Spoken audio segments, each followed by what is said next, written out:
Cerita rakyat ini mengisahkan seorang anak raja bernama Bener Meriah yang difitnah akan menggulingkan pemerintahan yang sah.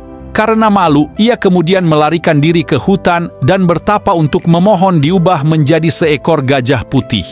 Pada akhirnya, gajah putih tersebut menjadi hewan peliharaan kesayangan suatu kerajaan dan menjadi sebuah wilayah di Aceh, yakni Bener Meriah. Gajah putih dahulu kala di Aceh hidup seorang pemuda tampan yang bernama Sengeda. Ia adalah putra dari Raja Linge.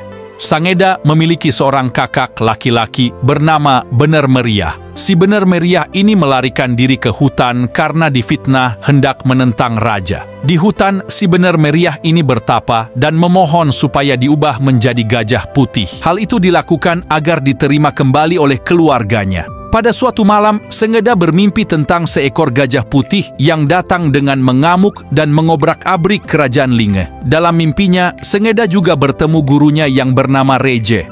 Sengeda yakin bahwa gajah putih tersebut adalah jelmaan dari kakaknya, Bener Meriah. Reje sang guru kemudian mengajarkan Sengeda cara menjinakkan gajah itu. Setelah itu, Sengeda terbangun dan langsung menirukan gerakan yang diajarkan oleh gurunya di dalam mimpi.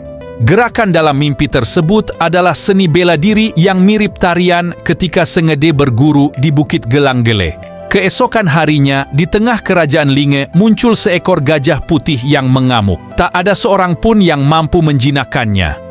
Sengede kemudian turun tangan dengan menaiki gajah hitam dan diiringi teman-teman seperguruannya. Ia juga meminta untuk tidak menyakiti gajah putih tersebut, melainkan menyuruh memainkan segala bentuk alat musik tradisional. Selain itu, Sengede juga meminta segala kalangan untuk memuji kebaikan-kebaikan Bener Meriah. Secara perlahan, gajah putih mulai jinak dan bersujud kepada raja sambil menangis. Sengede kemudian menjelaskan kepada ayah dan ibunya bahwa gajah tersebut adalah kakaknya, si Bener Meriah yang berubah karena malu difitnah akan menggulingkan raja. Sementara itu, seiring berjalannya waktu, keberadaan gajah putih menarik bagi kerajaan tetangga yang ingin memeliharanya. Raja kerajaan sebelah kemudian meminta izin untuk mengambil gajah putih. Dengan berat hati, akhirnya Raja Linge menyerahkan si gajah putih kepada kerajaan sebelah hingga menjadi kesayangan raja.